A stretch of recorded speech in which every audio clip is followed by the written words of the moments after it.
Hi welcome to our channel.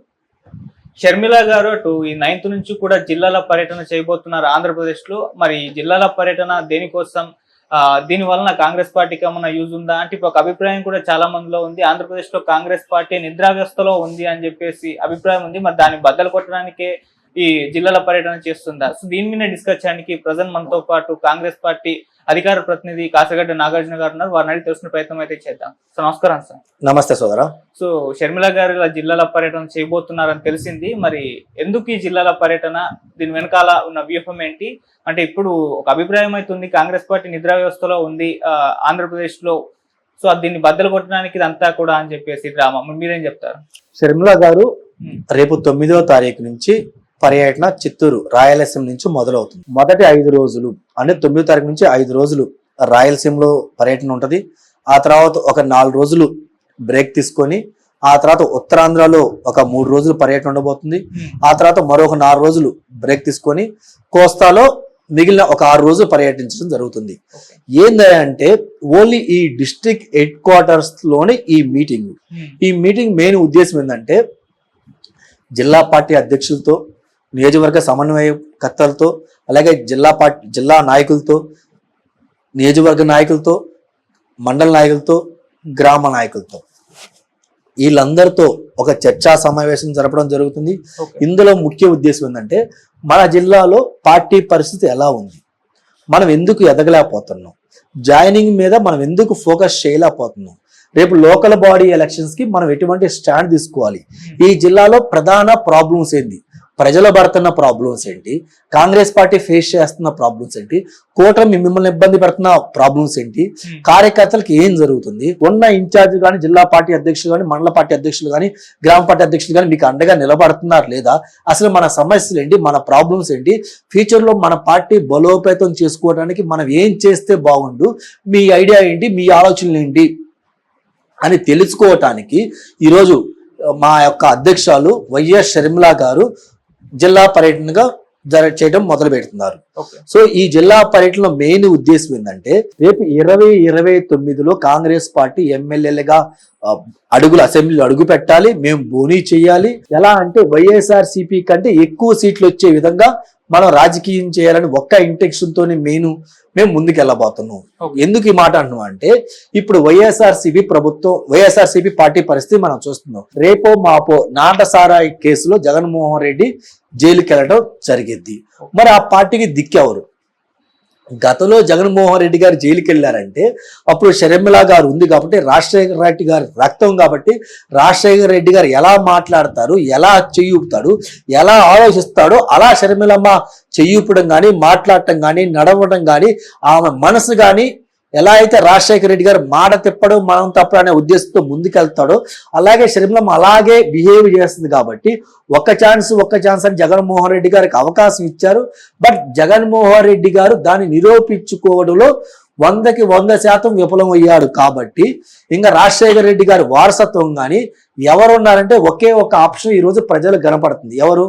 షర్మిలమ్మే కనపడుతుంది.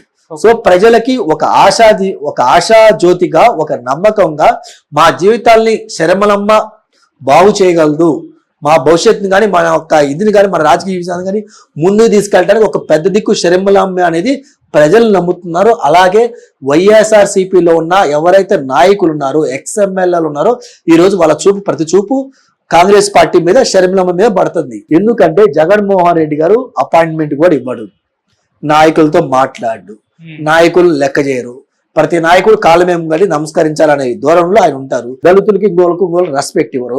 ప్రతి కులాన్ని, కమ్మ కులాన్ని కానీ, నాయుల కులం కానీ, రెడ్డి ప్రతి కులాన్ని వాడుకున్నాడు, తిట్టుకున్నాడు, ఎంత చేయాలి రాజకీయం అంత చేశాడు. ఈరోజు ప్రజలు ఈ పార్టీ జనాల్లో ఉండదు, రాజకీయం చేయడానికి జగన్మోహన్ రెడ్డి అన్ఫిట్, ఇతను కరెక్ట్ కాదు. నిన్న కాక మొన్న తెనాలిలో కూడా వాళ్ళు ఎవరైతే రౌడీ షీటర్లకు సపోర్ట్ చేయడానికి వెళ్ళినప్పుడే వాళ్ళకి అర్థమైంది ఇతను రాజశేఖర రెడ్డి గారు వారసుడు కాదు అని జనాలు నమ్మటం మొదలు పెట్టారు. అప్పుడప్పుడు ప్రశాంత్ కిషోర్ అనే అతను రాజశేఖర రెడ్డి గారి యొక్క వారసత్వం జగన్మోహన్ రెడ్డి గారికి మాత్రమే ఉందని గాలి కొట్టి బయటికి వదిలాడు. బయటికి వదిలినప్పుడు ఆటోమేటిక్గా అది ఏదో రోజు పేలిద్ది కదా, ఈ రోజు పేలడం మొదలవుతుంది. సో జనాలు అది తెలుసుకున్నారు. అందుకని వాళ్ళ పార్టీ పతనం అయింది, మా పార్టీ మొదలు కావడానికి ఒక అవకాశం వచ్చింది. ఇందాక నువ్వు అన్నావు గతంలో మీరు ఎందుకు ఇది కాదంటే గతంలో అంత అవకాశం మాకు రాలేదు కదా. వైఎస్ఆర్సీపీ ప్రభుత్వం వచ్చిన తర్వాత 24లో కాంగ్రెస్ పార్టీని చూడాల జనాలు అందరూ ఏమంటే ఈ యొక్క జగన్మోహన్ రెడ్డి ఇంకా మళ్ళీ గెలవకూడదు, ముఖ్యమంత్రిగా ఉండకూడదు, మన ఓటు వృధా కాకూడదు అని చెప్పి ఇంకా ఆల్టర్నేటివ్ ఎవరికి వేయాలో తెలియక కూటమికి వేశారు. మీకు అర్థమవుతుందా? ఈరోజు జగన్ అన్ఫిట్ అయినప్పుడు జగన్ దగ్గర ఓటు బ్యాంక్ మొత్తం ఎవరిది? మాది ఓటు బ్యాంకు. సో మా ఓటు బ్యాంకు మాకు రావటం మొదలవుతుంది. ఎందుకంటే ఇప్పటికీ గ్రామాల్లో నువ్వు చూస్తే కాంగ్రెస్ పార్టీ మీద ప్రేమానురాగాలు అలాగే ఉన్నాయి. పెద్దలకి, ముసలి వాళ్ళకి, నాయకులకి హస్తం గుర్తుంటే ఇప్పటికీ అభిమానం అలాగే ఉంది. సో మన పార్టీ మనం ఎందుకు వెళ్ళకూడదు? గతంలో ఒక ముఖ్యమంత్రిగా 150 పైన సీట్లు వచ్చిన ముఖ్యమంత్రి 11 సీట్లకి పడిపోయే విధంగా రాజకీయం చేస్తే ఇతను ఫ్యూచర్ లో రాజకీయం చేయగలరా? ఈయన ముందుకు వెళ్ళగలరా? ఇతనితో ఉంటే మన జీవితం ఏంటి, మన లైఫ్ ఏంటి? ఎందుకని చాలా మంది ఎక్స్ఎమ్మెల్యేలు కూడా మా పార్టీకి రావడానికి చూశారు. ఆల్రెడీ మా శరీరంలో మీరు అప్పుడే వద్దు ఆగండి అని చెప్పి ఆపింది. ఎందుకంటే ఎవరిని పడితే వాడిని మళ్ళీ మేము తీసుకొని మళ్ళీ మా పార్టీ యొక్క వైసీపీ కానీ మళ్ళీ వీక్ కావడం మాకు కరెక్ట్ కాదు. క్రెడిబిలిటీ ఉండేవాడు, విశ్వసనీయత ఉండేవాడు, ప్రజల కోసం నిలబడేవాడు, అవినీతి చేయకుడు, ప్రజల కోసం పోరేవాడేవాడు, పార్టీ కోసం శర్మిలమ్మ కోసం వైఎస్ఆర్ ఆశయాలు నిలబెట్టే లాంటి వ్యక్తుల్ని మనం తీసుకుందాం అని చెప్పి ఆ యొక్క జాయినింగ్ శర్మిలమ్మ ఆపింది. రేపమ్మాపో జిల్లా పర్యటన ఈ నెలలో అయిపోయిన తర్వాత అప్పుడు పార్టీలకి శర్మిలారెడ్డి గారు గ్రీన్ సిగ్నల్ ఇవ్వడం జరుగుతుంది. ఇవ్వడం జరిగిన తర్వాత జగన్మోహన్ రెడ్డి గారు పార్టీ ఖాళీ అవుతుంది. ఇంకా ఖాళీ అయితే ఆల్టర్నేటివ్ ఇంకా ప్రతిపక్షంగా ఎవరు ఇదవుతారు? కాంగ్రెస్ పార్టీ కదా. రేపు ముఖ్యమంత్రి అభ్యర్థి ఎవరు? రాజన్న బిడ్డ షర్మిలమ్మే కదా. సో మా పార్టీ బలోపేతం కావడానికి ఇది ఒక మాకు మంచి అవకాశం. ఆ అవకాశాన్ని ఇంతకుముందు మాకు ఒక ఫేస్ లేదు. ఇప్పుడు షర్మిల గారి ఆధ్వర్యంలో ఒక ఝాన్సీ లక్ష్మీబాయి లాగా, ఒక రుద్రమదేవి లాగా మాకు ఒక అవకాశం, ఒక ఫేస్ వచ్చింది. ఆ ఫేస్ ని పెట్టుకొని రేపు మేము ఎలక్షన్కి వెళ్ళబోతున్నాం.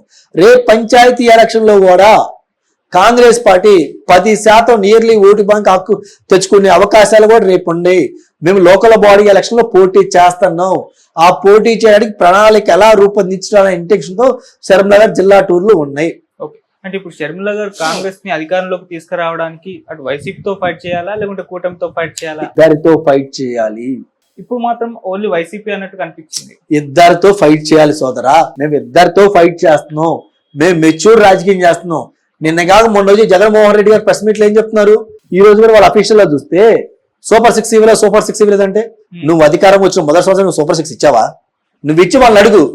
నువ్వే అయిపోతుంది, నువ్వు వాళ్ళని ఎందుకు అడుగుతున్నావు? అంటే నీ దగ్గర క్రెడిబిలిటీ లేదు. చంద్రబాబు నాయుడు గారు మొన్న మహానాడులో చెప్పారు, అంత ముందు చెప్పారు, నేను పలానా రోజు ఫ్రీ బస్ ఇస్తున్నా అన్నాను, పలానా రోజు ఫీజు పిల్లలకి ఫీజు ఇస్తా అన్నారు, పలానా రోజు మహిళలకి రైతులకి నేను ఎంత ఇస్తా అన్నారు కదా. నువ్వు నిజమైన నాయకుడు అయితే, నీ దగ్గర నాయకత్వం లక్షణాలు ఉంటే నువ్వేం చేయాలి? ఫ్రీ బస్సు ఎలా ఇంప్లిమెంట్ చేశారో చూసి నువ్వు ప్రశ్నించాలి. అమ్మఒడి ప్రతి పిల్లగాడికి ఇస్తా అన్నాడు కదా, తల్లికి వందనం ఇచ్చారు లేదా చూసి నువ్వు ప్రశ్నించాలి. అలాగే ప్రతి రైతుకి 20,000 అంతే ఇస్తా అన్నాడు కదా, అది ఇచ్చారు లేదు నువ్వు ప్రశ్నించాలి కదా. ఏవో ముందే నువ్వు ఇవ్వలేదంటే వాళ్ళు ఇస్తారని డేట్లు అనౌన్స్మెంట్ చేస్తే ఆ డేట్లు కూడా నీకు తెలియకుండా నువ్వు వచ్చి రాజకీయం చేస్తున్నావు, ప్రెస్ మీట్ పెట్టుకుంటున్నావు అంటే నువ్వెంత విజ్ఞానం లేని అతను. నేను సూపర్ 6 నుంచి ప్రెషన్ చేయాలా? ఎందుకు ప్రెషన్ చేయలేదంటే వాళ్ళు పలానా డేట్ చెప్పారు కాబట్టి ఆ డేట్ దాకా ఆగి ఆ డేట్ ఇంప్లిమెంట్ చేయకపోతే మేము ప్రెషన్ చేస్తాం. ఆ డేట్ ఇంప్లిమెంట్ చేసేటప్పుడు జగన్మోహన్ రెడ్డి గారికి ఇద్దరికి ఇస్తా అని చెప్పి ఒకరికి ఇచ్చినట్టు వీళ్ళు కూడా అందరికి ఇస్తా అని చెప్పి ఒకరికే ఇద్దరికి ఇస్తే మిగులు లేకపోతే మేము ప్రెషన్ చేస్తాం. అది రాజకీయం చేసే నాలెడ్జి, చిత్తశుద్ధి అలా ఉంటది. క్రెడిబిలిటీ, విశ్వసనీయత అలా ఉంటది. శర్మిలమ్మ మెచ్యూర్డ్ రాజకీయం చేస్తుంది కాబట్టి లాంగ్ టర్మ్ రాజకీయాలు ఉండాలని ఇదితో వచ్చింది కాబట్టి రాజశేఖర్ రెడ్డి గారు లాగా థింక్ చేస్తుంది కాబట్టి ఎలా పడితే అలా లూజ్ మాటలు కానీ గవర్నమెంట్ క్వశ్చన్ చేయట్లేదు. నిన్న కాక మొన్న మేము స్టీల్ ప్లాంట్ దగ్గర ఆహార దీక్ష చేశాం. జగన్మోహన్ రెడ్డి గారు దాన్ని చేశాడా? స్పందించిన బాబు ఆడ తీసి అక్కడ రాజధాని పెడదాం అనుకున్నాడు ఆయన. మరేంటి? పోలవరం కెపాసిటీ తగ్గించారు, స్టోరేజ్ కెపాసిటీ తగ్గించారు. ఇంతవరకు నిర్వాసితులకి మనకు ప్యాకేజ్ ఇవ్వలా, వాళ్ళ డబ్బులు వాళ్ళకి రాలా. నువ్వు ఎందుకు ఫైట్ చేయలేకపోతున్నావు? నువ్వేం చేసినావు? ప్రత్యేక హోదా రాలా, నువ్వు ఫైట్ చేసావా? నువ్వు అధికారం లేనప్పుడు 2019 ముందు గొడ్డలు దించును, బన్యలు దించును, రా చూసుకుందాం, పోరాడదాం అన్నావు. అధికారం వచ్చిన తర్వాత మ్యావ్ మ్యావ్ మ్యావ్ మ్యావ్ అన్నావు ఢిల్లీ దగ్గర. ఇప్పుడు అసలు దాన్ని ఊసేలేదు, మళ్ళీ కేసులు వేస్తారని చెప్పి, లిక్కర్లో మళ్ళీ లోపల వేస్తారని చెప్పి భయంతో. నువ్వు పోరాటాల గురించి, నువ్వు విశ్వసనీయ గురించి మాట్లాడుతున్నావు. షర్మిలమ్మ రోడ్డు వెంబడి పోరాటం చేస్తున్నావు, ఒక ఆడబిడ్డైనా ప్రజల కోసం. మరి నువ్వు ఆ ప్రజల కోసం ఏం చేస్తున్నావు? ప్రజలు చూస్తున్నారు, వింటున్నారు, అబ్జర్వ్ చేస్తున్నారు. సో కాంగ్రెస్ పార్టీయే మనకి అవసరం అని చెప్పి ప్రజల్లో చిన్నగా ఆల్రెడీ స్టార్ట్ అయింది. రేపు local body election 5-10% vote bank మీరు చూస్తాం. 29 ఎలక్షన్ కి మాకు 20% పైన ఓటు బ్యాంక్ ఏపీలో మేము సెక్యూర్ చేసుకుంటాం షర్మిలమ్మ ఆధ్వర్యంలో. 34కి 39 ఎలక్షన్ కి సీఎం అభ్యర్థిగా షర్మిలారెడ్డి గారే నిలబడతారు. ఆమెను గెలిపించుకొని ముఖ్యమంత్రి చేయడం మా యొక్క ఆశయం కాంగ్రెస్ పార్టీది. ఓకే, వెయిట్ చేసి చూద్దామన్నా. Thank you so much.